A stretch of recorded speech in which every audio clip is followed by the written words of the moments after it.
that right now before I forget. And use the chat, right? So if you have questions or want to make comments, make sure you use the chat, because the way the hour is going to run is the panelists will speak for about 45 minutes or so. We have questions that we've sort of shared, and we'll be facilitating those questions. And then we'll leave 15, 20 minutes to address your questions. So that's how we're gonna operate here. So first of all, I just want to start out by saying special thanks to all the students that volunteered to be on this panel. Everyone that we asked was more than willing to participate, to share their experiences. So thank you so much, because I know you're going to talk about how you prepared, your work experience, kind of what you did on the job, what you learned, what your challenges were, and then what you brought back to the classroom. So that is all so important for students to hear, that as they prepare to think about searching for co-op or internship. And so we're going to start with just the co-op advisors are going to introduce themselves, and then we'll get right into the questions. So first of all, I'm Kathi Vander. I'm director of the graduate co-op located in Boston. And the student population that I support right now are master's students majoring in data science and cybersecurity. So with that, I'm going to pass it on to Smile. You can do your intro.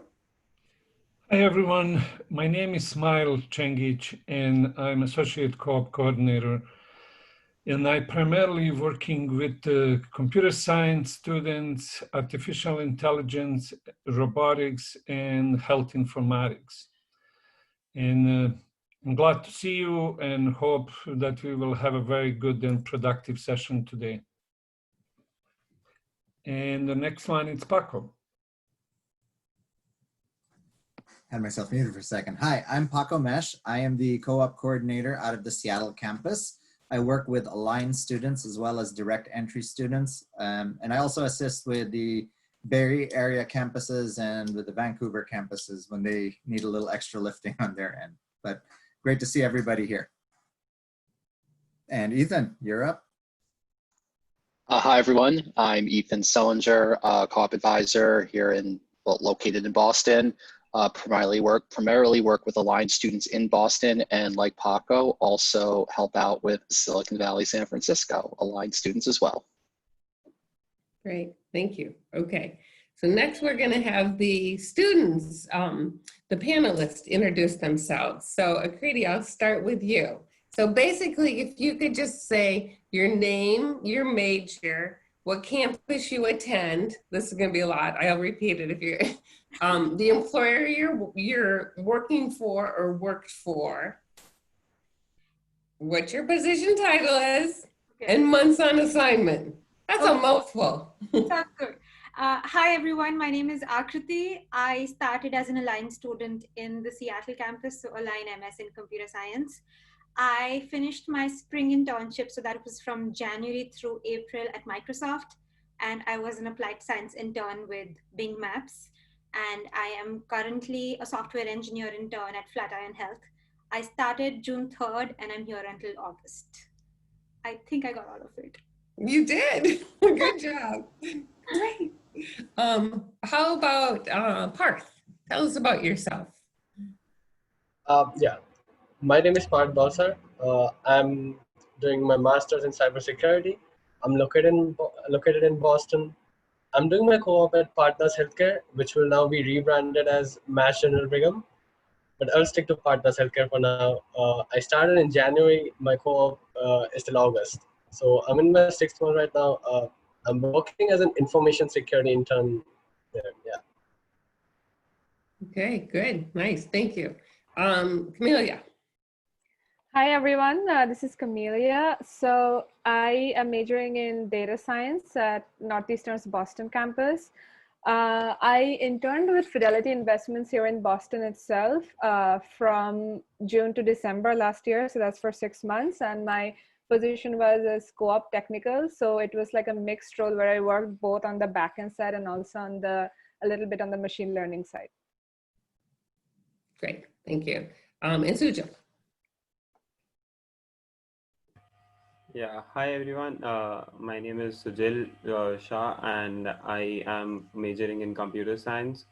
So I am currently on a co-op with Red Hat as a software engineer intern, and the tenure for Red Hat goes up till June, and then for midway June to end of August, I'll be starting my summer internship with IBM as a senior software backend developer. Uh, yeah, that's pretty much all of it. Okay, great. So that's it for now, right? Yes. See if we get our last panelist.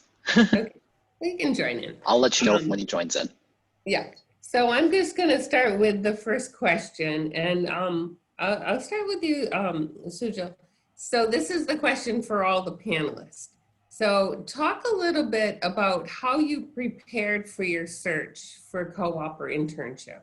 Just talk about kind of what you did to sort of get yourself ready. Sure. First thing that obviously pops up to anybody's head, if you're considering your job to be in the background of software engineering and a little bit on the computer science, which is oriented towards applications and product developments, uh, things that you should start with is probably like lead code. And then once you got like a little bit of hang around on how you're gonna solve those problems, or how are you gonna attack some sort of problematic situations around algorithms, you should move towards proper coding guides and books like Cracking the Coding Interview, and referring to real-time use cases of how people interacted with interacted with people and responses over the there are a lot of blogs on the internet, so you should go and read them and then know forehand that how an interview could potentially drive, like, so a couple of things from HR perspective also should be pre-handedly prepared. So that's like a light kind of a walkthrough on a couple of things that I did. Okay. Uh, yeah, and apart from all of this, one thing that I also made sure was like whatever we learn at Northeastern, sometimes it just feels that probably this subject nobody's going to really bother. Why should I put this on my resume, or why should I even focus on this particular master's project, or this particular project, which I really don't think companies will judge. But what I must say is sometimes you kind of end up missing out on a couple of things, and you end up not deciding to not put certain things out there, and this kind of you're missing out on a lot of opportunities which you're not potentially aware of. So it's better to put your 100% to each and every project, put down your projects, write down your resume so they're properly keyword parsed, and you get the best opportunity from whichever side you expect it to be. Great, thanks. Camellia, how would you describe how you prepared? So for data science students, it's a double trouble, because not only are you expected to know about machine learning concepts, because sometimes a lot of times you're also asked questions from algorithms and data structure. So it's like for data science students, I think along with machine learning concepts, it's also advisable to practice algorithms like lead code he mentioned.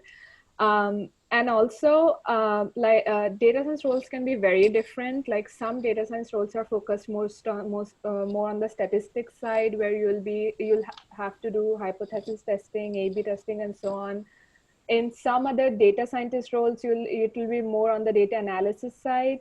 In some, it will be the typical machine learning work, and some it's natural language processing. So be very careful when you're applying to the company. Read the job description and customize your resume according to that, because you might be very good at machine learning, like the traditional machine learning, like classification, regression, and so on, but the company might be looking for someone who is good at natural language processing. And throughout your 2-year course in MSDS, or even during the first year, it's quite probable that you might have done some NLP. So make sure that whichever company that you're applying for, your resume is customized to that. And don't forget to highlight the good work that you have done. I think that's what I would say. Great, thanks. Akriti, I see you right in the center of my screen. Same question for you. I think Camellia and Sujal covered a lot of it, but the way I saw my prep for interviews was one on the side where I have to apply for the interviews, and then the second part was actually studying for the actual technical meat of the interviews. And I feel like a lot of people focus a lot more on the technical part of the interviews without realizing that the application process also plays a very big part in what internship you finally end up getting. So I feel like a lot of stress needs to be paid in the part where you're networking with people beforehand, where you are developing your resume properly. And I'm sure Paco will attest to this. I sent so many versions of my resume to him to look at and give me feedback, and he was great. So I feel like one of the most important things is just make sure you get a lot of feedback on your resume. Like Amelia said, different companies have different names for different roles. Software engineers are pretty standard, but say applied science or data science or data analyst, different companies have different definitions. So just talking to not only recruiters, but people who are working in those roles at those companies is very helpful. And I'd say LinkedIn is your best friend. As students, I think it is very important to have like a very judicious and very I think LinkedIn plays like a very important role when you're in the application process. So once you've gone through the process, knowing that it is a marathon, not a sprint, I think Paco used this in class one day and I've never forgotten it. Applying for interviews is like a marathon. You can't just sit and apply one day and expect to get offers back. I think I applied for 110 or so companies and I got a call back only from 10 to give interviews. So I feel like as much time as you can spend in applying for interviews, that's great. And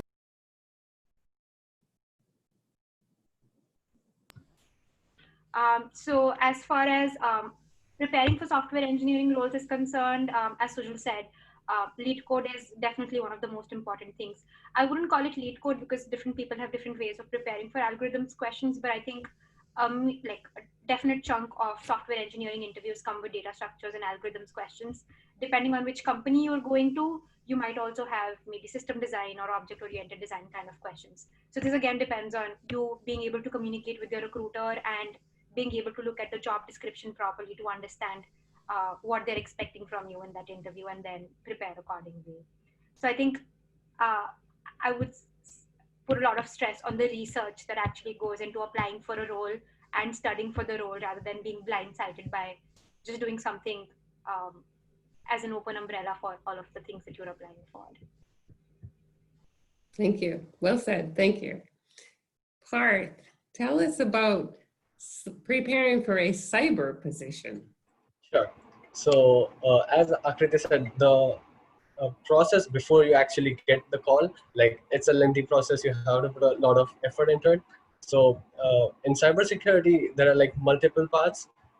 There's security engineering, security monitoring. There's also like the compliance side where the governance, risk management, that kind of stuff. So obviously you have to identify your area of interest. You have to mold, you have to sort of design your resume, you have to include your work experiences according to that pathway. You can list out your potential companies which you know that have relevant positions to you. Obviously, you can ask your seniors, they would be a great help for this process. LinkedIn is obviously one of the great resources. Then you got to start start building your resume. This can like give you two benefits. You learn the skills which you want to put on the resume, and obviously your resume gets improved because you have to get seen by the employers in order to get calls. So for cybersecurity, along with the courses which you take at Northeastern, There are lots of resources on YouTube. Northeastern provides LinkedIn Learning as well. Lots of penetration testing courses. You obviously have to improve your Linux skills. If you want to go into automation, Python really helps that as well. Yeah, that's pretty much it. Thank you. Thanks. I'm going to turn it over to Smile. He's going to ask the next questions.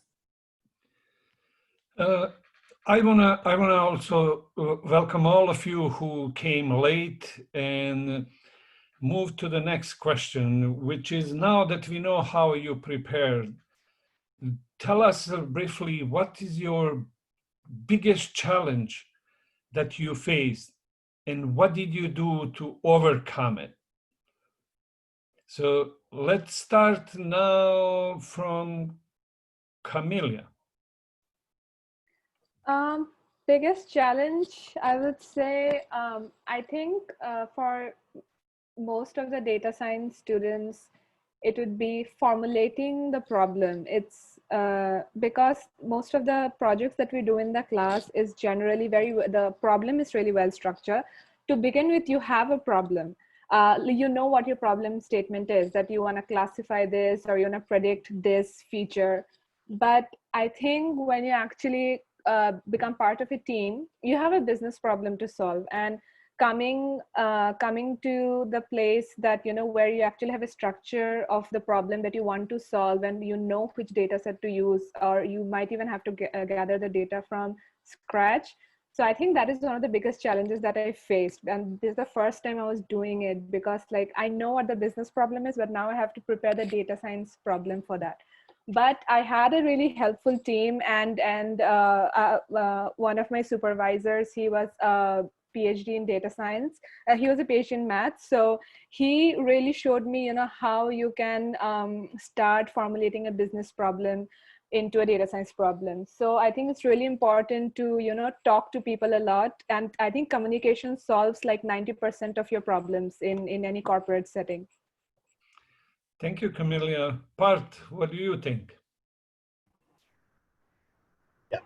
So in cybersecurity, the interviews which I have faced, you have the technical details, all the technical concepts, but a lot of the interviews are like scenario based. So you have to have the critical thinking.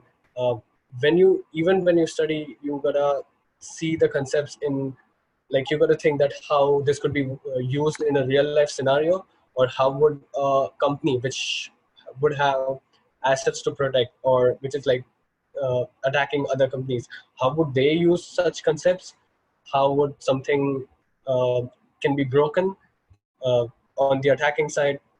Along with that, some of the general concepts include like lots of students would have to juggle multiple things. They would have the interviews, they would have the exams, the submissions. Great time management really helps in the co-op third semester. And rejections are a part of the process. Don't get disheartened by rejections. You just got to keep working until you do get the offer. Thank you, Parth. Yep. Akriti. Yeah, I think challenges wise, and I'm pretty sure a lot of Align students will relate to this. One, I had no idea what lead code was when I started. Second, I had absolutely no work experience, and not just in tech. I didn't have any work experience, period. I was an undergrad. I then started higher studies later, and then I came here to Northeastern.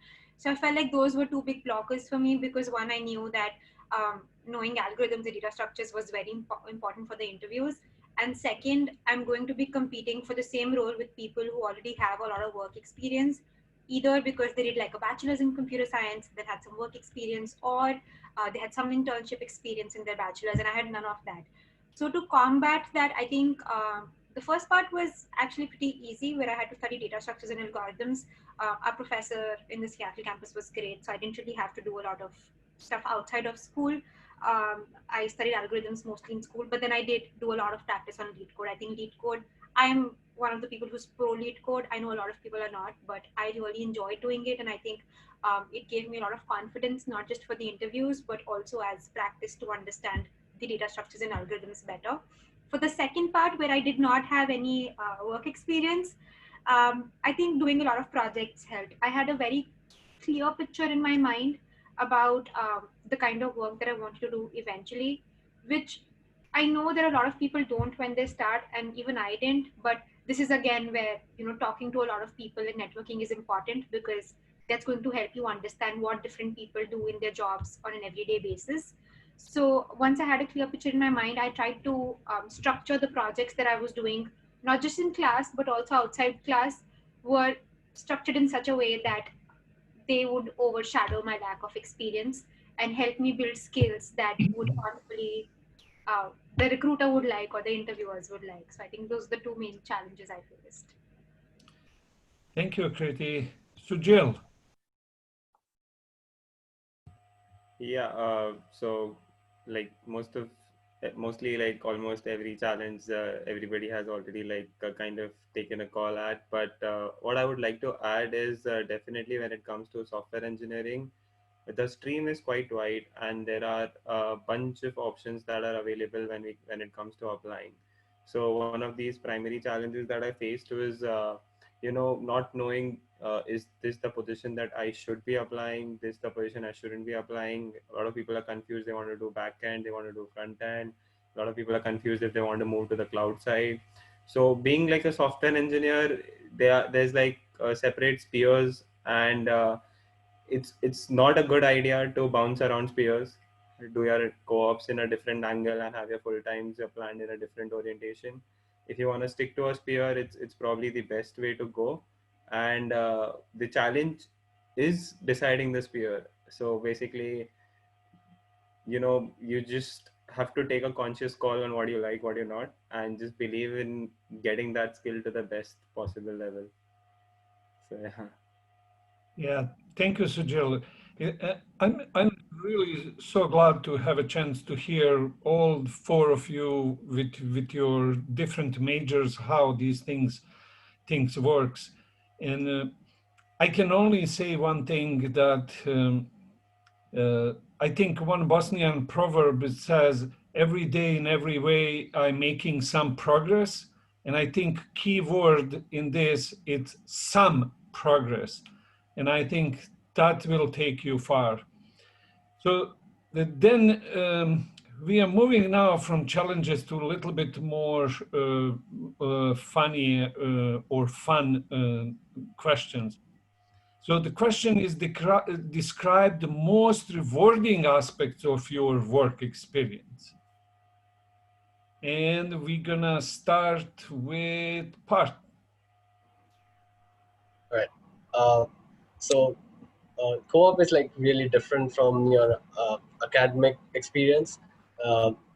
Lots of people are there with lots of different background. They have like very diverse knowledge. So your knowledge gets like really gets increased when you talk to them, when you work with them. Uh, and specifically for my co-op, there is no hierarchy in teams. So everybody is sort of like treated as equals. Us interns are also asked for inputs in production concepts.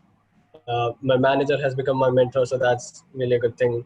And for the fun aspects, we have lunch together, we socialize, we have like sort of little games on the test servers. Yeah, it's pretty great. Thank you. And Sujil.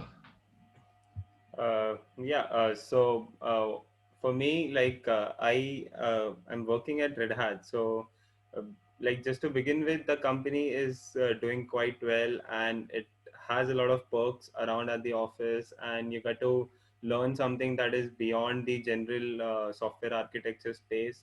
So and the best thing about working with a good opportunity and a good company culture is you get to experience the rewards during your co-ops. So Red Hat made sure that every time I did well during some 2-3 month bi-monthly reviews, I was acknowledged amongst the team and the orgs. There were a couple of certificates that were sent to me.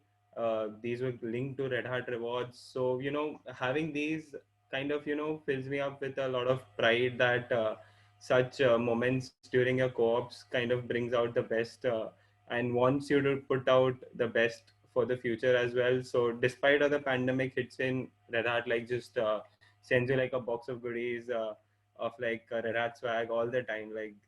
They just make sure that if you're doing well, you get what you want, what you should be getting. So that's what like I see like my candy around to keep myself motivated and like rewarded. Okay, good. Thank you. I have a question for you, Sujil. You said that you are working at Red Hat. Right. And you are wearing the black hat. Is that? I think you should change your hat.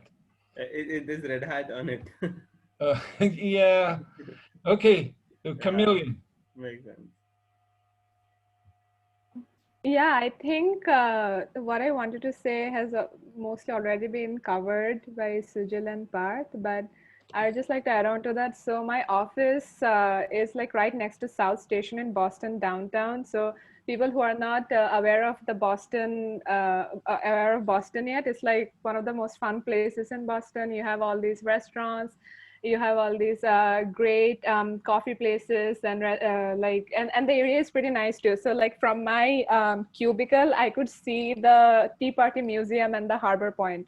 So it was like really nice experience for me, and all those team lunches. And every time I used to go on a team lunch, I used to find out there was some fun story or fun experience of some of my teammates, and some crazy stuff that they have done. And I think that this really helps in building that sort of team spirit. And I think it actually makes you more efficient at work, because I think breaking the ice in a social environment has a lot to do with your work communication as well. So I think those lunches were one of the most rewarding experiences for me. Okay, Akriti, thank you. I'm gonna talk about something on the complete opposite spectrum, because everyone's been talking about how internship in person has been great, but my summer internship became remote. I was supposed to be in New York, but of course that didn't happen, and I'm currently in Seattle and doing a internship remotely. And even with Microsoft, COVID struck right in the middle of my internship, so I did 6 weeks in person and 6 weeks remotely.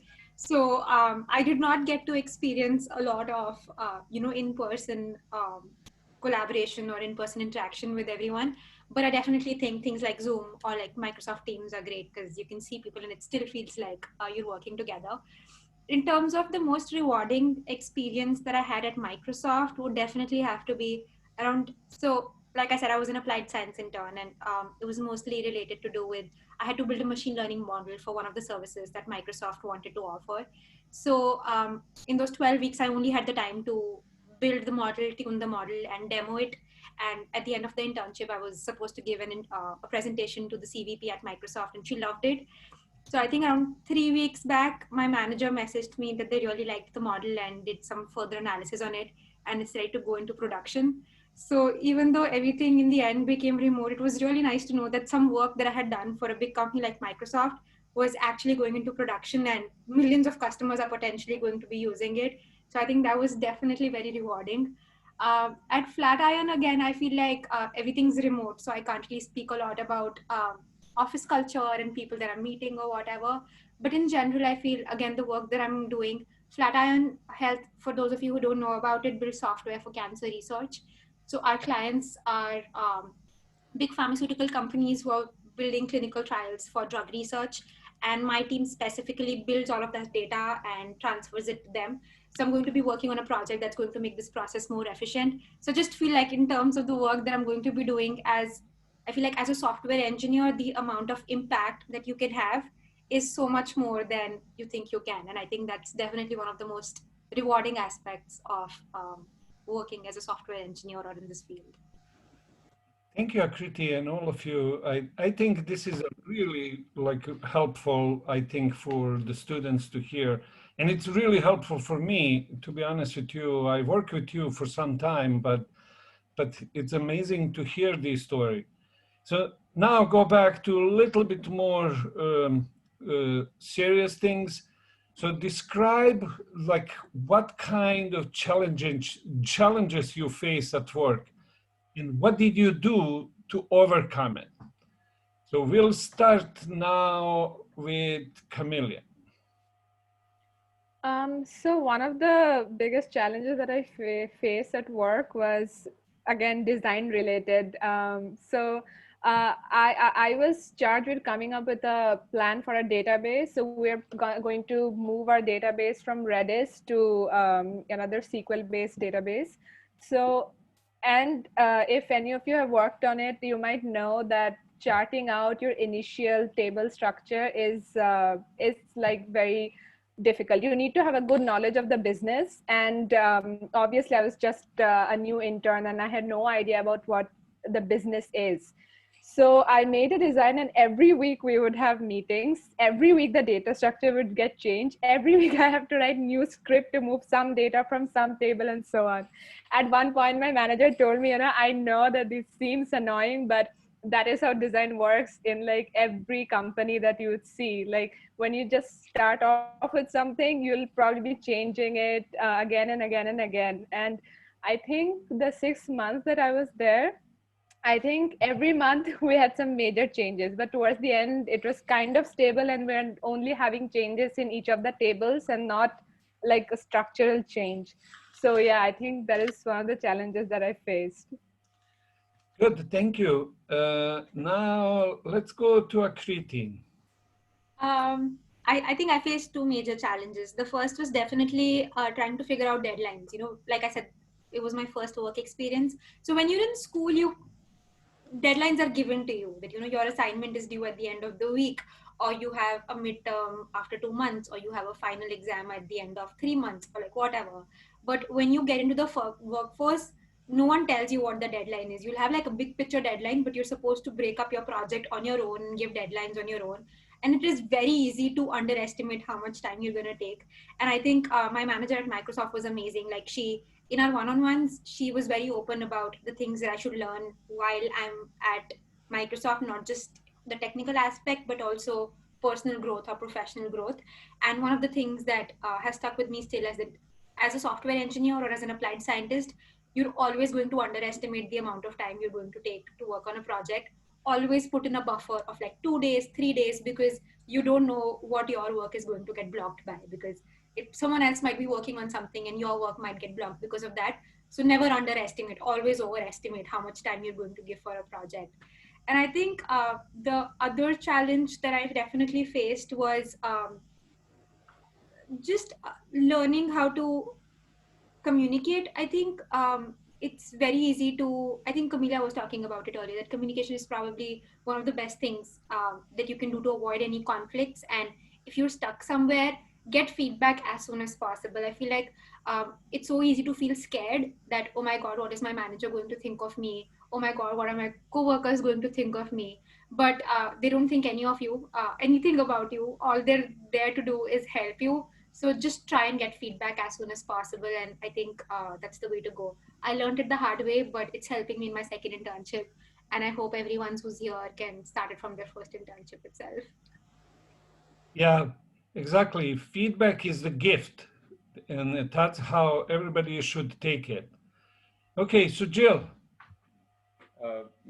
Definitely. What Akriti said was completely relatable. Like when I started working, I was more like I know these things. I should be knowing these things. My course expects me to know these things, but why do I not know them? How do I not understand these things? So all of these the thoughts will struck you, and it'll refrain you from asking questions that actually make sense, and questions that you could potentially disturb your timeline, disturb your plan of action, and not asking them kind of ruins the entire potential what you got in there. So the challenge was to ask questions, and more than asking, it was framing it the right way, communicating a problem to the right people, putting it out to the right person, and interpret in a more professional manner rather than like coming back to it naively and like just doing some pre-analysis and then going back again hitting it. So make a complete problem, go with a complete issue, and then just come back. So that's what was only challenging fact that I faced. Thank you. Parth, let's see what's going on in cyber. So my team is like relatively new. I'm only the second intern in the team which I'm working in, the security engineering team. So getting access to certain tools was kind of a challenge to me.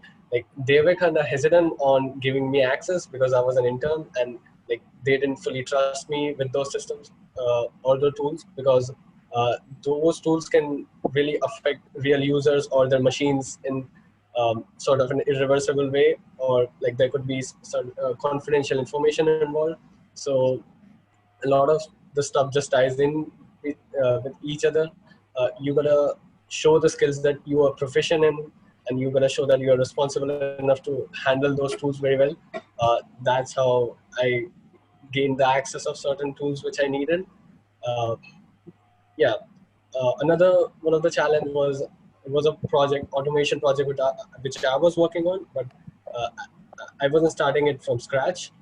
Someone else had done like part of it, and I was supposed to pick it up. And the understanding the project, understanding the code was kind of a hassle. So we were in a team meeting just trying to put all the pieces of the puzzles together. Yeah, those are just some of the challenges which I faced. Thank you. I think we have two more questions, and then we will go to your questions and answers. So next question will be Ethan. Sure, thank you, Smile. First things first, I was thinking during this panel, thank you all for sharing so far. Parth and Sujil, crazy that you're here now and giving back, especially remembering you both from co-op seminar back in spring 2019, right before I began the line. So that said, next question. I think we often think, and students often think about preparation for co-op itself, right? And the coursework you take and how that prepares you for the class, or sorry, for the class for co-op. What is one piece of learning that you feel that you'll be able to take back with you to the classroom upon completion of your co-op or internship role? And Parth, let's begin with you. So obviously I'm more industry aware now.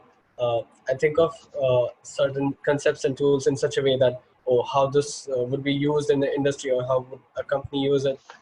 Some of the skills which I learned, I think that they could only be learned in such an environment where I had a lot of systems at my disposal, lots of really powerful tools, because I cannot, the work which I'm doing right now, I cannot imagine testing this on my home VM setup. Certain concepts of patching and defending against attacks. It's very interesting to see how the companies handle that rather than, let's say, the textbook or online courses. Yeah. That's great, thank you. I'm gonna go across the order on my screen. Akriti, you're next. I think the biggest thing that I've learned in my internships, which not just in classroom, but I feel like in life in general, is at Flatiron they say something called get feedback at 30%, and I think that's brilliant. So we as people try to become perfectionists at every stage in everything that we do, and in that process of being perfectionists, we don't share the work that we are doing in the process and get feedback, and that's the worst thing that we can do for our project. It's so important to get feedback early and get it often. And feedback, like Smile was talking about, is not a bad thing. It's actually a gift.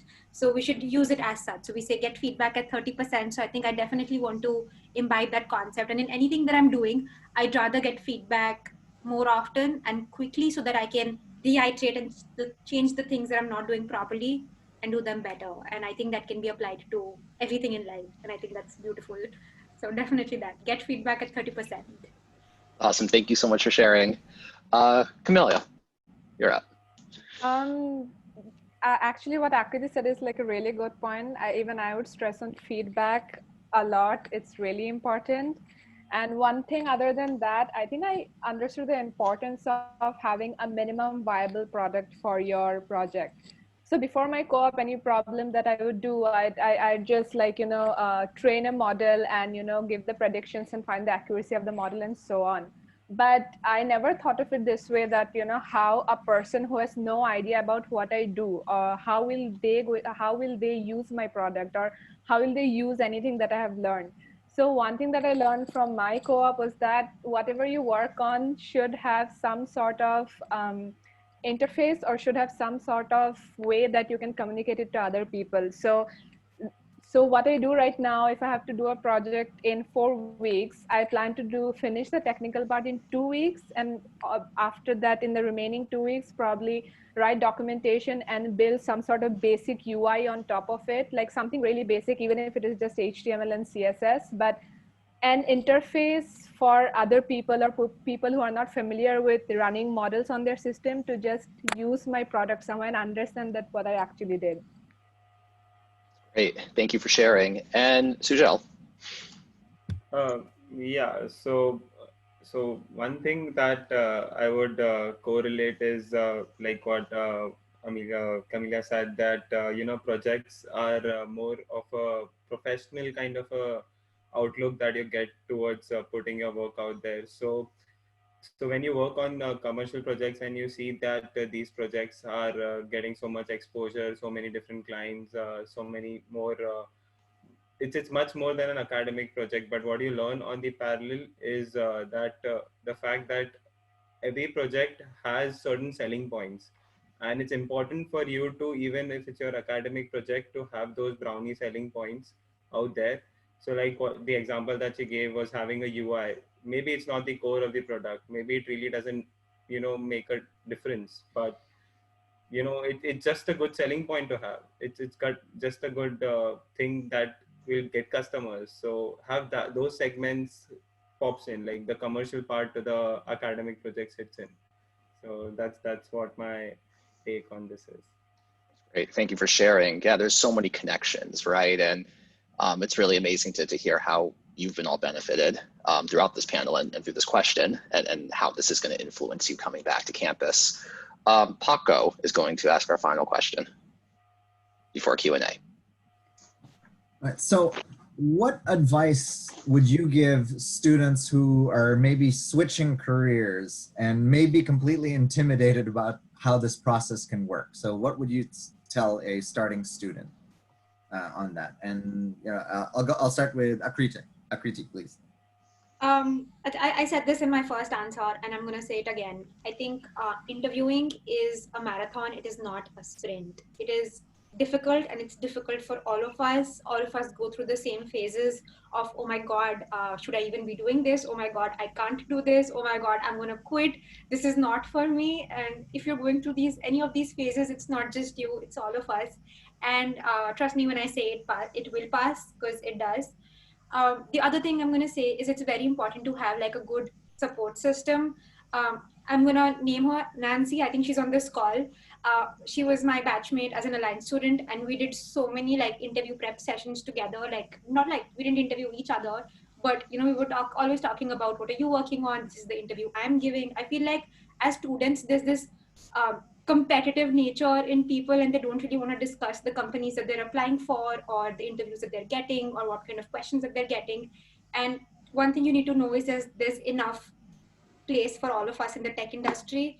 There's a lot of positions open, even despite COVID. There's lots of people who are hiring. So just because you are interviewing doesn't mean, or like someone else is interviewing, doesn't mean you won't get the offer. Or if you tell someone else about a position, they won't get the offer. It's all like a game where you have to be friends with each other, and you have to be each other's support system, because it's very difficult to get through that phase of 3 months where there's courses and there's submissions and there's interview prep and there's interviews if you don't have that support system. So find someone in your family, find someone in your friends. If you don't have anyone, connect with me on LinkedIn. I'm a good support system, but like, have someone. I think that's very important, and that's what I'd want to leave you with. Thank you, Akriti. Camellia? Yeah, I'd definitely stress what Akriti said again, the support system and communication, I feel. So when I was applying for internships, I used to talk a lot with my classmates. Like whenever I used to meet someone, or, you know, whoever my project met, I used to keep talking a lot about, you know, how they are applying, what kind of questions they are getting in their interviews, what kind of books they are reading from. And is really helpful. A lot of times I found really good sources of material for studying, or, really good ways of approaching a problem just by talking to people. It's a really good thing to just keep talking to as many people as you can, even if it's like a casual conversation. You might end up knowing a lot of stuff about interview process and so on. So communication is like a big thing. And one more thing that I'd really stress is it's never too early to start. Um, Especially when it comes to preparation and applying. So I always used to think that I'll prepare for like a month, then I'll start applying. So I'll be better prepared to give interviews. But to be honest, you never have that drive to study unless you actually have an interview call, knocking at the door. So when you actually start getting calls, that is when you'll get that momentum in your study. Then you'll actually have some sort of drive. So I feel like don't wait till you finish revising every chapter to start applying. Start applying right away. You'll learn on the way. And it's especially important for data science students because for software development interviews, like LeetCode is a really good source. You have a lot of different sources to practice your coding, to practice your algorithms. But like I said initially, data science interviews can be many different types. Some interviews are about databases, some are about NLP, some are about machine learning. So the only interview is actually a way of learning. So there are a lot of times that I actually learned, stuff about data science by giving interviews. Like you are asked a lot of case studies during data science co-op interviews. Like they'll give you a scenario and they'll ask you that what kind of data science problem it is, what kind of data do you need to collect. After you have the data, how will you clean the data? What kind of algorithm do you think will be suitable for that? And this is something, it can only come from discussion. It can only come from talking to someone else. This is not something that, and there are not a lot of good sources on it online as well. So reach out to your professors, reach out to your friends, sit together like once a month or twice a month and discuss data science case studies. Case studies are the most important things when it comes to data science interviews. Thank you. Thank you. Parth. Yeah. Right. So I'm going to talk about some resources which you can use during your co-op search. So you got to basically utilize all the resources which are provided to you. Don't prioritize one resource over another and give less importance to a resource. Like obviously NU Careers would be a place to get your calls. Then LinkedIn referrals work too. There are the job search portals like Glassdoor and Indeed. Career fairs, people do actually get calls from career fairs. I got some calls. Then there are some less conventional methods like networking events. Northeastern does have a lot of events. My current co-op, I got it from a networking event which Northeastern organized, so that works as well. So I think as Sujal said before, you gotta give your 100% in whatever you do, and I think you're bound to be successful. Sujal. Yeah. Please.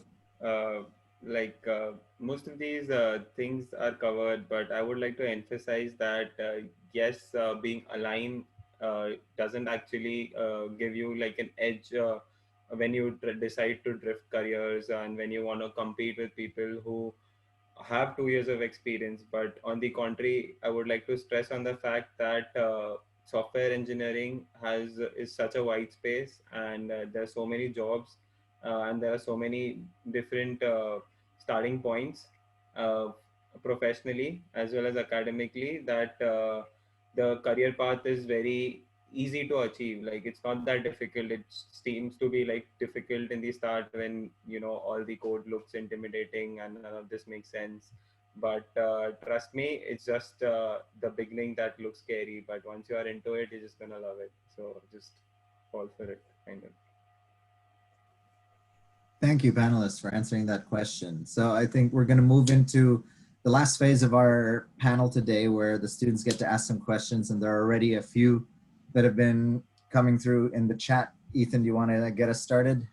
Sure. So first question here. Did anyone or have any of you receive job offers post co-op? or well, you haven't completed it yet, but have you received a job offer or believe you will? Full-time job offer. And this can, anybody can go. I'm not going to call on anyone individually for these questions.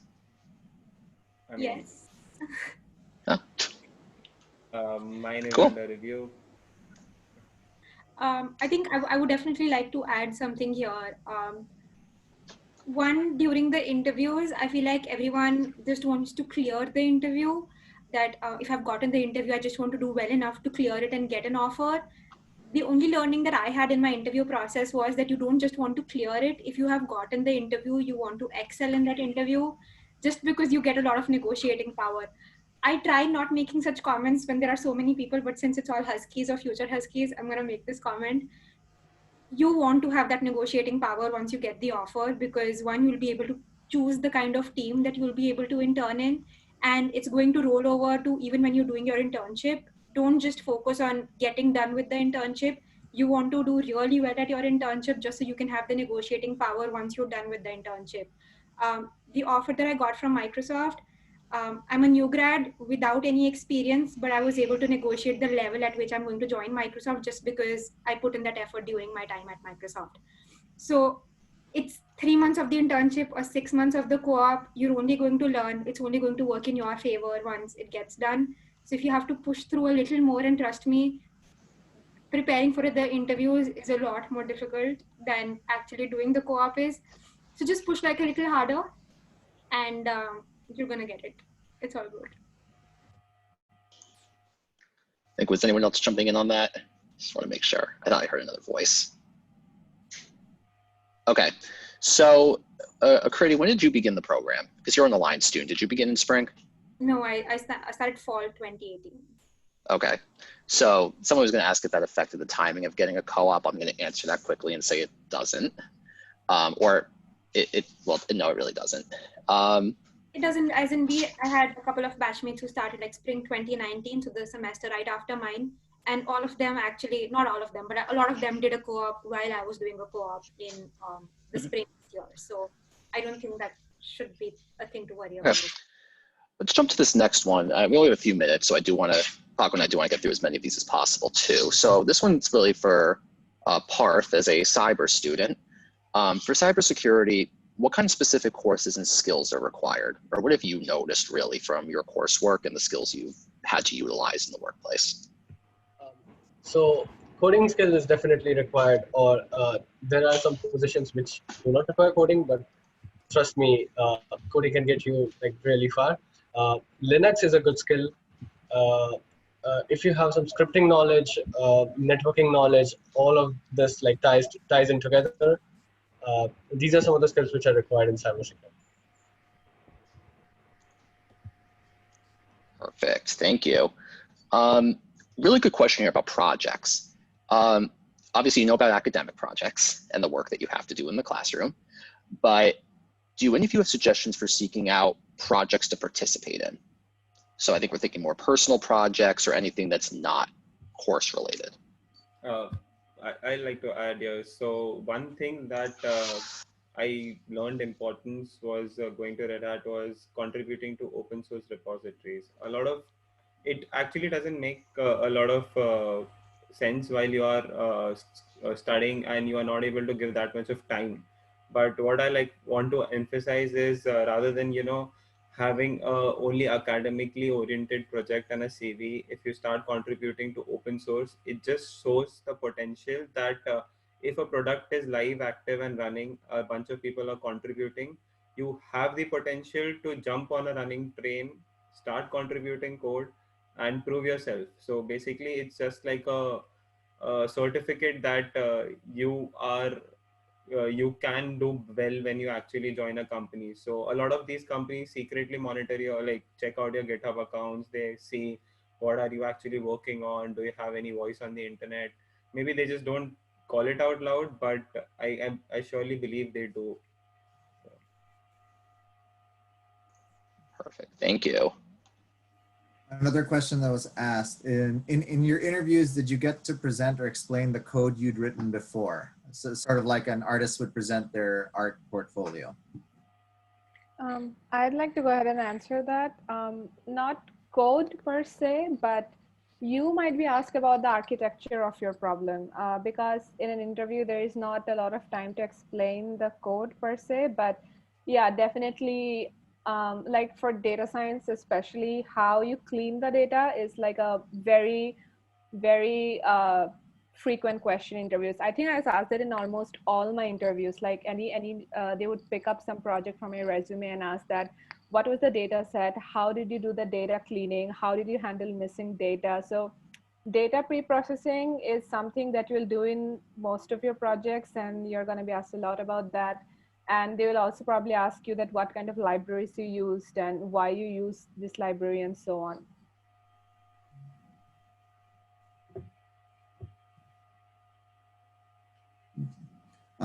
There's a question on system design. So as for system design questions, are they common for internship interviews? And if so, where can we find some resources to prepare for these kinds of questions? I can answer this one. It's not common. System design interviews are usually for full-time interviews. Even for new grad, I feel like they're not very common for new grad interviews. If you have some experience, then definitely a system design interview is fair game. But there are some companies that ask system design interviews, and it's very easy to find the information about them if you do like a Glassdoor search about interview questions about the company that you're going to be interning with. But like most big tech companies don't really ask system design interviews. If you do want to prepare, just Google search. It's called Grokking the System Design Interview. It's a great website. It's like a GitHub repo, which has a lot of system design interview questions and sort of like solution guidelines that you can use, because of course, every system design is going to look different from the other. So Grokking the System Design Interview, it's a great resource if you want to go ahead and look it up, but very unlikely for internship interviews. Thank you. And I think if you're interested in that, there are a lot of sources on YouTube as well, where you can I think you can message me on LinkedIn or somewhere I could send you. But yeah, if you just search on YouTube, you'll find a lot of resources where they explain designs really well. There are some videos like for Netflix design and so on. It's like very long videos, almost like an hour and a half or 2 hour long system design videos. So it's like you can, skip ahead a little bit and only, see the part that you need to. But I think YouTube is a very good resource as well. So we thank you all. We are at 7 o'clock. So I think we've covered, I mean, time flies in these panels, of course. So I think we are basically ending it here. So Kathy, turn it back over to you. Yes, definitely. So I don't know if you saw my face, but I would be smiling, shaking my head, because I'm telling you, hearing it directly from, your experience is the best way, right, to sort of share what it's like, right? How you prepared, what you learned. So I just sit here and I just beam when I hear what you have to share. So thank you. I can't thank you enough for participating, and also for everybody that joined in. Hopefully this was helpful, and we look forward to I guess seeing you and working with you, supporting you as you prepare for your co-op or internship. Sorry, just really quickly. Final words? If we didn't get to your question, you can reach out to a co-op advisor.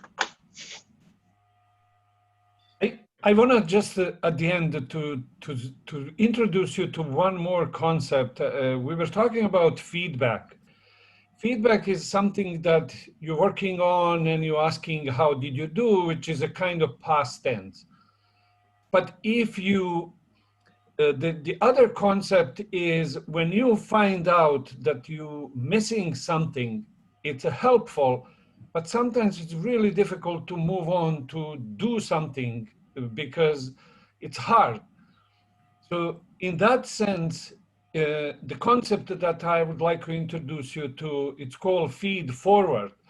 So you basically approaching other and asking them, multiple people, how you can get better. Let's say in my case, Kathi knows this with the spreadsheets. So if I don't know how to deal with the spreadsheets, Kathi has a one advice, Ethan has another advice, Paco has a third one, Akriti fourth one. And then I have a chance to choose which of these works for me. And not always everything works well for everybody. Sorry to take up this time, but I just didn't want to leave you without saying it. No, no. It's great advice. Everybody has a piece of advice and suggestion. So that's what it's all about. Welcome. We're everything is welcome. Okay, I think we're done. Ready to sign off? Thank you, everybody. Thank you, everybody. Have a good night, good day, right? Thanks, everybody. See you. Bye.